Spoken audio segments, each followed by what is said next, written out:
ফেসবুকের নতুন একটি আপডেট এসেছে, যে আপডেট নিয়ে কিন্তু আজকের এই ভিডিওতে কথা বলতে চলেছি।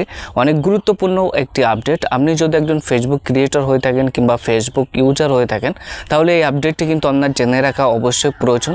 তো ভিডিওটি এই বিষয় নিয়ে হতে চলেছে, ভিডিওটি শেষ পর্যন্ত দেখবেন, অনেক ইন্টারেস্টিং ভিডিও হতে চলেছে। দেখুন, ফেসবুকের নতুন একটি আপডেট এনেছে, যে আপডেটটি হচ্ছে ফেসবুক লাইভ নিয়ে।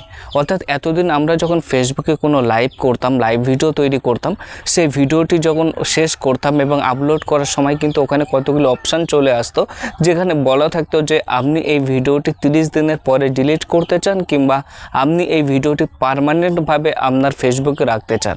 তো এবার থেকে কিন্তু সেই অপশানটি সম্পূর্ণভাবে উঠে গেছে। উঠে গিয়ে এখন যে নতুন অপশান এসছে, যেটি একবার আপনাদের সঙ্গে শেয়ার করে নেব। এখন যদি আপনি লাইভ ভিডিও করে থাকেন এবং লাইভ ভিডিও করার পরে আপনি যখন আপলোড করতে যাবেন, তখন কিন্তু ঠিক এরকম একটি নোটিফিকেশান দেখতে পাবেন, যে স্ক্রিনশট আমি এখানে দিয়ে দিচ্ছি, দেখবেন যেখানে লেখা আছে this video will be deleted after 30 days due to a change in a live video storage. অর্থাৎ এখানে বলছে যে আপনার যে লাইভ ভিডিওটি আপনি তৈরি করলেন এবং যে লাইভ ভিডিওটি আপনি আপলোড করছেন, সেটি কিন্তু অটোমেটিক্যালি 30 দিনের পরে ডিলিট হয়ে যাবে। অর্থাৎ এরপর থেকে আপনি যখন লাইভ ভিডিও করবেন, সেই লাইভ ভিডিও পার্মানেন্টভাবে আপনার পেজ বা প্রোফাইলে কিন্তু থাকবে না, সেটি 30 দিন পরে ডিলিট হয়ে যাবে।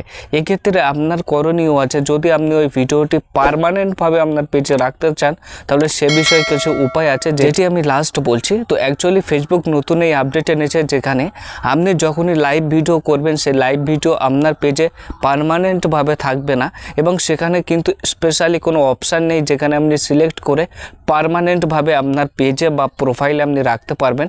সেটি কিন্তু অটোমেটিক্যালি 30 দিন পরে ডিলিট হয়ে যাবে আপনার ফেসবুক পেজ কিংবা প্রোফাইল থেকে। এবার যদি আপনি পার্মানেন্টভাবে ওই ভিডিওটি আপনার পেজে আপনি রাখতে চান, বা আপনি চান যে পার্মানেন্টভাবে আপনার ভিডিওটি রাখতে, আপনি ডিলিট করতে চান না, বাট ফেসবুক কিন্তু লাইভ ভিডিও অটোমেটিক্যালি 30 দিন পরে ডিলিট করে দেবে।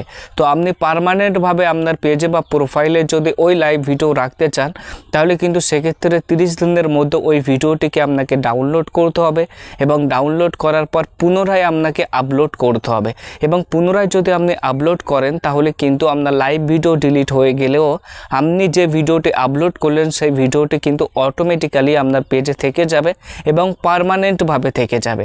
তাই এরপর থেকে যখন আপনারা কোনো লাইভ ভিডিও করবেন, সেই ভিডিওটি যদি পার্মানেন্টভাবে আপনার পেজে রাখতে চান, তাহলে কিন্তু 30 দিনের মধ্যে অবশ্যই ওই ভিডিওটি ডাউনলোড করবেন, এবং ভিডিওটি যখন ডিলিট হয়ে যাবে আপনি পুনরায় আপনার পেজে আপলোড করতে পারেন, তাহলে কিন্তু আপনার পেজে অটোমেটিক্যালি থেকে যাবে। তো ফেসবুকের একদম লেটেস্ট আপডেট এটি, যেটি শেয়ার করলাম আপনাদের সঙ্গে।